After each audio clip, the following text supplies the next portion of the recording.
I think it would be the navigator's rule. You need to know where you are before you know where you're going. Before you make any decisions about which direction to run, you actually have to know where are you at, what's your situation, assess that, be prepared, then plan the course of action. Welcome, guys, to another episode of Supply Chain Unchained. In this podcast, we aim to break down the entire supply chain all the way from the supply side, forwarding, right down to the end consumer. My name is Greg Manatidis. I'm the Director of Marketing here at Navia. I'm joined today by Peter Creeden of MPC International. We'll start off, Peter, maybe just going into your background. You've got a wealth of experience and what you learned while you were at a carrier. It's great to be here. It's great to have this chat and this opportunity to discuss what's going on in the market. I was honored. I really loved working for Hamburg Süd. I started with them in the US, was able to work with them in Europe and in Australia, New Zealand. I moved down here many years ago.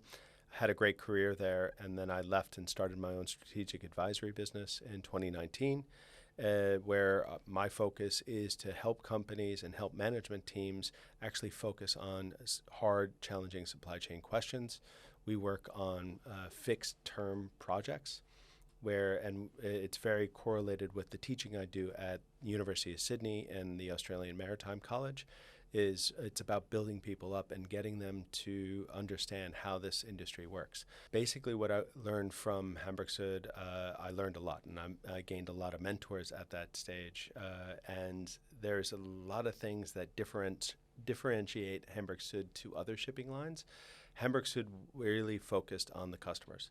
Other shipping lines really focus on driving their network. But for the most part, a lot of people in the industry don't understand what shipping lines are trying to do. They're trying to optimize their vessel fleets. Right.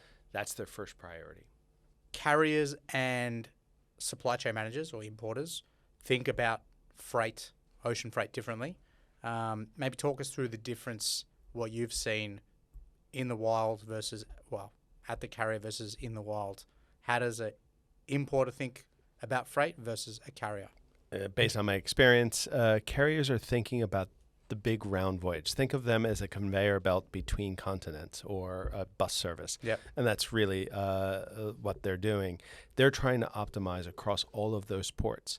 They're trying to accommodate all of those different customers. The customers are getting on and getting off at different ports. Yep. They have to accommodate for that. And for a shipping line to make money, they have to think about how to balance all of those needs across all of those different ports. They're not specifically thinking about the specific wine box or the specific coffee box. Yeah. Where an importer specifically is very focused on their specific unique supply chain. So for coffee, you need a food grade box. It needs to be imported. It's usually in 20-foot containers, whereas hay boxes would be a 40-foot box going to Japan. You know, that type of different supply chain and that uniqueness is really important.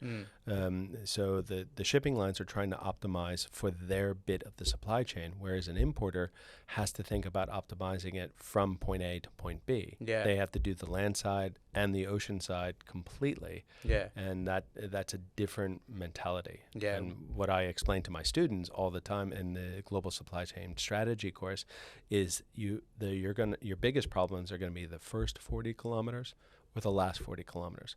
Typically, once it's on a plane or on a ship, it's going to get there for the most part. Yeah, it's not always, but for the most part, it's going to get there. Yeah, and then it will get there. It may be delayed, but it will still get there. Whereas so their shipping lines are thinking, how can I keep the conveyor belt moving? And me as an importer, I need to think about how can I get my goods from the conveyor belt to my door, or vice versa, from my door to the conveyor belt, basically. Obviously, there's a lot going on right now in the freight market. The Strait of Hormuz is effectively closed. Talk us through, you were at TPM recently, you mentioned. Talk us through, as those events unfolded, what did you see? What's going on? What are you hearing, feeling from the shipping lines? Yeah, it was great being there and putting your finger on the pulse of what's going on. Yeah. As it seems TPM is getting us a reputation that big events happen. So Russia invaded There you go. Ukraine also a few days before TPM, and Wow. that changed the dynamic. And for this year, it really changed. The carriers were going into TPM on a very defensive position. They knew that that they had to defend their freight rates. They knew that the Red Sea was opening up. Quite a few lines were pushing. Gemini, Maersk, and Hapag-Lloyd were starting to open up after Chinese New Year to push the vessels through the Red Sea. The U.S. attacks happened. That changed completely. All shipping lines said, we've stopped that. And their primary reason of stopping that is because there was going to be a release of about 20% of the vessel capacity onto the market this year. So they were going to have a very difficult year. You're talking about shipbuilding. The ship capacity. So what's happening right now, because of the Red Sea closure has sucked up about 20% of the world's excess overcapacity. Yep. And this was going to come back online and be freed up if the carrier started to go back through the Red Sea. The situation with the Gulf of Hormuz, or the new Gulf War, is that we have a totally different situation. And we saw at TPM the attitude changed overnight. The shipping lines basically took a more commercially aggressive. They focused on the immediate wartime surcharges, emergency bunker factors, and then they actually, by the time we left TPM, the bunker adjustment factors went from that monthly cycle to a fortnightly cycle. Yep. So that is a really important. So a lot of things have changed, and the Red Sea, or that excess capacity drop off, won't happen until 2027. Yeah. So that's something. So the market has changed, and I hope the importers understand that it's not going to be the freight rates as much as they're not going to move as much as all of the additional charges that will be added on that will impact their bottom line. Yeah, because that was the discussion before TPM. Was demand was a bit softer. We're looking at the Red Sea opening. Rates were sliding. Kind of everyone's holding off on their contract negotiations because shipping lines were trying to kind of defend their position, and basically just like that, they're on the aggressive, on the attack. So and at TPM, that's where people go and negotiate their global contracts. Right. So at TPM, they went from discussing annual contracts to no more than 3 months. Right. So the pendulum switched very quickly. It's pretty crazy. So let's actually break that down. You mentioned bunker adjustment factor. How are all these surcharges going to come into play now that the strait is closed? Let's talk about that. Let's break it down.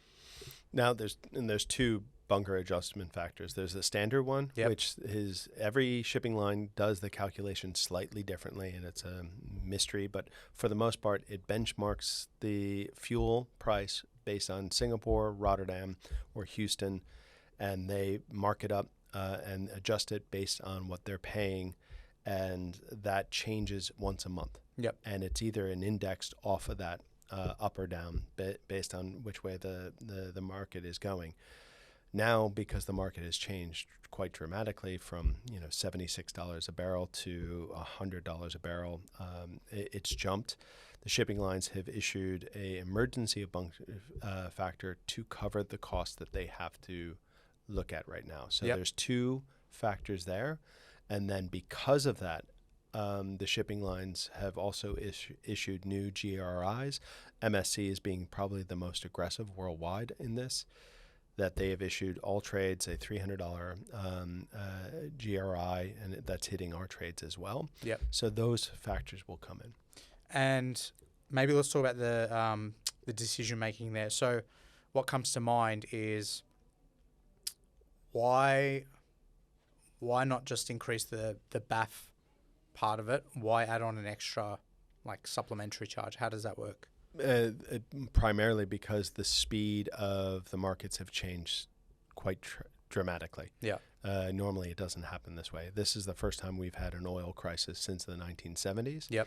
People are now saying that this crisis may be worse than the 1970s, And if that is the case, Hobart has run out of some diesel. Yeah. But people need to understand what's happening landside is probably going to be more impactful than what on the ocean freight rates. Okay. There is quite a commentary here in Australia about the trucking companies not being able to afford it since they live on a very low margin as well.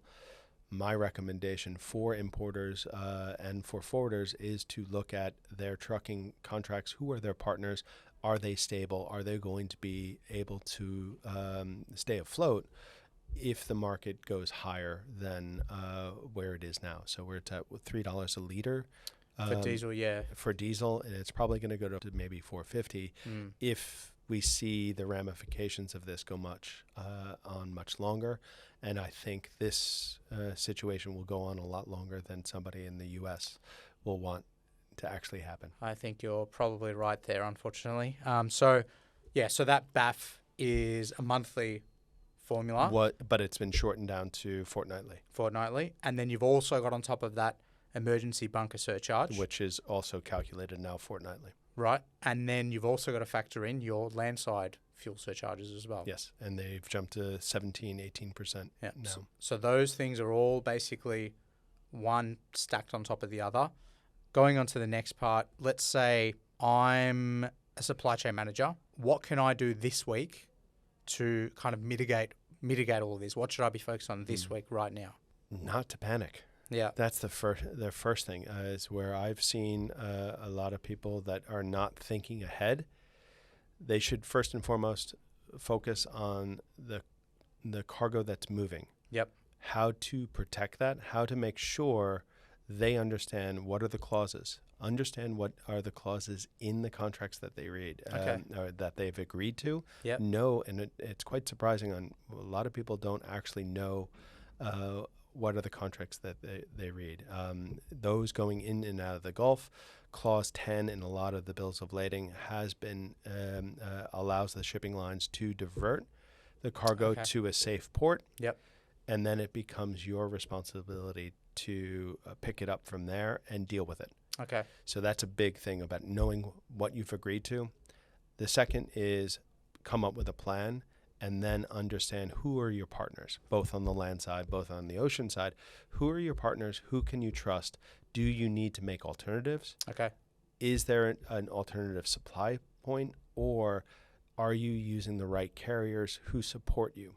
Yeah. And that's the second part. And the third part is don't panic.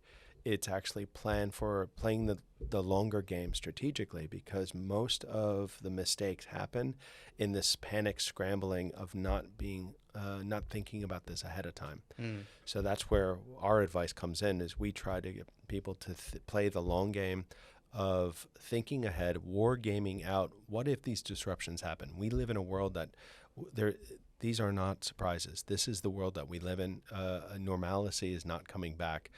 Disruptions are, as somebody at TPM jokingly said, the black swans are all dead. Yeah. And that's pretty much true. We have to get ready for this environment of geopolitical instability that is going to drive us and drive different decisions. So how do you think through that before you have to actually do that? Have a playbook, like a coach. Have a playbook to deal with those certain set pieces. Yeah. So A, don't panic. B, look at your contracts, specifically what you've agreed to in your bills of lading. Mm-hmm. C, look at your partners and who you can trust, who you know will get the job done. And who will be around.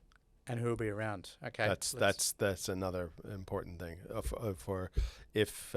think the VTA was warning that there's quite a few of their members that may go bankrupt because of this.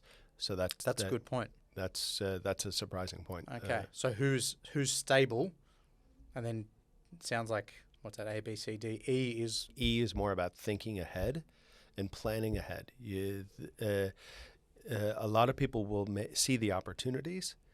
If you've planned ahead and your competitors are running around scrambling as to what to do, the house is on fire, the smart ones will calmly walk through this and say, we've thought about this. We already have our plans. Let's go to that playbook. Let's work through this. Yeah. And the opportunities will present themselves. And that's probably another dimension. We were walking into a year where consolidation in our industry has started. Hapag-Lloyd has made an approach to buy Zim. Yep. DSV has bought DB Schenker. There's a couple other large forwarders that are up for sale. The consolidation will happen in the market between the next couple of years.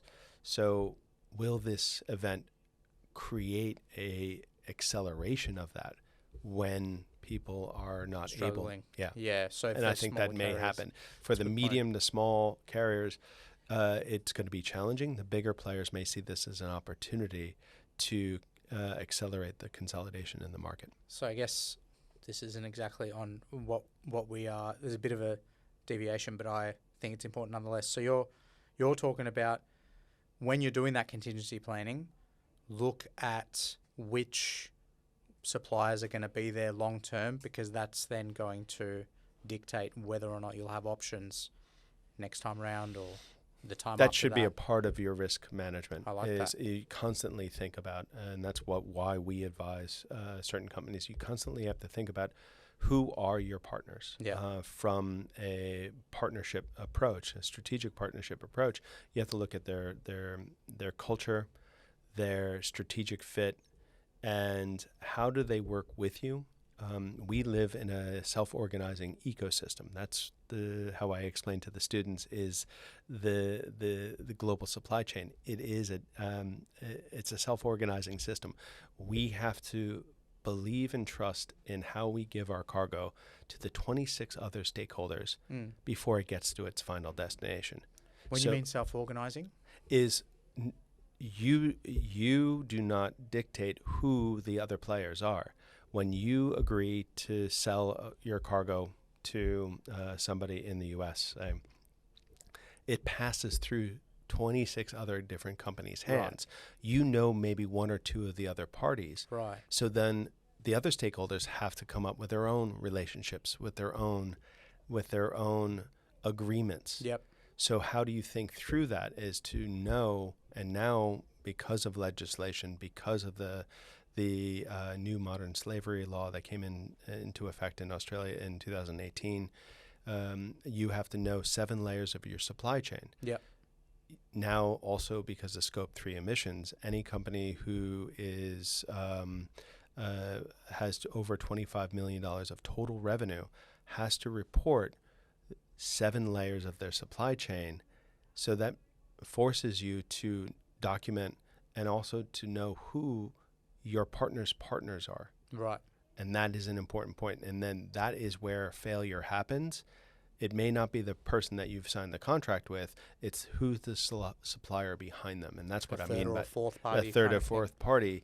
That's the industry that we're in. That's a good point. And that, thanks to regulation, we're actually exploring what those relationships are and how do you know that. I like that. So you almost have to trust. I like what you said there about the culture of the partner you work with. So you almost have to trust their judgment, basically. And I guess in that sense, it is a true partnership because you're, literally tying your business with theirs, essentially. And that partnership strategy is a lot of what we do and try to help people sort through that, because that can mean many different things for many different people. But how do you sing off the same song sheet? And that was very much the Hamburg Süd culture. They wanted to be a partner to ensure they helped you through and get your cargo to from point A to point B. So that's that ethos is still there. I like it. Let's go back to what we were talking about with the bunker adjustment factor. So that ties into the whole oil piece, and the whole war at the moment is about oil. Well, that's a large part of it. Can you maybe go into those kind of second and third factors that maybe are impacting importers that they don't know about? It's not so ostensibly visible.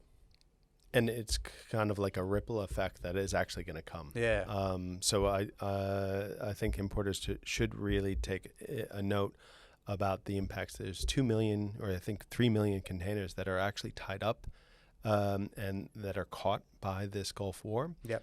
and that equipment supply is going to become a challenge. Okay. And that will have an echo is now that we're looking at port congestion. That is going to become a bigger factor. DHL reported this week that they already see port congestion is coming to the big ports. So Singapore is already congested, and it's going to echo out from there.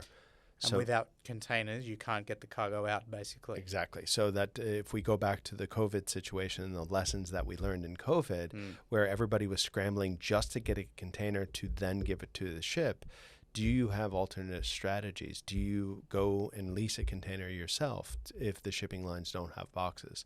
Okay. Those type of strategies were very common during the height of COVID, because that was one of the biggest problems during COVID, is not that the ship capacities were there. They just couldn't get the boxes around because of all the port congestions. So what should I be asking if I'm a supply chain manager or importer, what should I be asking my freight forwarder about this? Because that's a good question. What's the question I should be asking? To ensure that they have the containers on hand, or have they secured the release of the containers at the origin? That's good. Is if you have that understanding, and then they should expect at least a 4-day delay. So any transit time. Now, the ocean transit time, if you look around the world, the on-time arrival is around timeliness, schedule reliability, is only 30%. Okay. And on average, it's 3.5 days. Now with this new oil shock, we're talking 4.5 days. Delay. So whatever your transit time is, add 4 days, and that's the likely scenario. Yeah. And then looking at specifically Australian ports are following almost exactly what is happening overseas. Okay. So all the same. Yeah. So bake that into your planning, essentially, is what you should be doing. I can show you. We have a monthly report where we go into a lot of detail to that. Are you a member of IFCOBA? We are. So in the IFCOBA monthly report, we provide a monthly report to all members. We go into detail there. Okay, on the delays. Specifically on the schedule reliability, and the delays, we give that as a snapshot for the members. Nice. So, also, mind you, Navia does have a monthly freight market update where we release some data on this as well. So, if you're not subscribed already, please subscribe. I want to touch on the liner game. That's another project that you're involved with, which I've attended, and it was awesome, I have to say. So my background, I've only been in freight for 2 years now. I come from FedEx previously, which is air and logistics technology. So ocean freight was completely new to me, and it really gave me a kind of new perspective on how everything operates. Can you maybe tell the listeners a little bit about? Thank you for the compliment. It's great. It's a part of that. I'm really happy about being a partner in the liner game, and it's great to see when we connect with people and they get to understand that whole cycle of how shipping lines work, why they do what they do, and how it fits together. It's not just about shipping lines and how they work. It's about how the supply chain works around the moving of containers around ports. Yep. It focuses in on that 4-port scenario where each of the ports act independently, and we get commercial people to work in the operational spaces, and then operational people to work in the commercial spaces. But all of those intermingled processes have to be done in a safe, real-world scenario, and the immediate decisions that is made by each team has a ripple effect around all of the ports. Yeah. And it really provides a better insight on how the global game is played, and it answers a lot of questions of why shipping companies do what they do, and it helps them just to have a deeper knowledge. And I like being involved. I'm really proud to be a partner of the liner game, and it's exciting on how the local market has really embraced us and is seeing it for what it is. And it's about giving back, and it's about training people up. And we've had people with 30 years experience learn something and have fun with it. And we've had people that are 2 weeks, 3 weeks in just in the industry, that we really tailor what we're trying to do and help them learn. And that it's about giving back. Yeah, I think one thing that you mentioned earlier about that whole conveyor belt system and essentially to bus service, it really helped kind of zoom out from, okay, we're a freight forwarder and this is what we care about, to, well, there's this, massive network of literally a supply chain. One link connects with the other, and if you do one thing here, it impacts there. It was really good. And just follow up on that. And Yeah. that's what we're trying to give, is a lot of people get into the silo of, my job is to get the containers to the port or Yeah. from the port.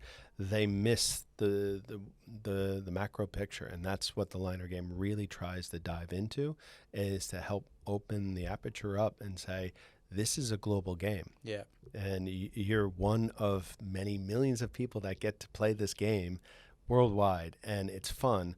Have fun with it, but think globally, and then how does it impact you on your day-to-day. It should make your job easier, better, and make you really enjoy the job. Perfect. Peter, I try and get every guest to give kind of one piece of advice, a bit of a short, your insights distilled over 25 years. If I'm a supply chain manager watching this, what's the kind of one piece of advice you'd give them? I think it would be the navigator's rule.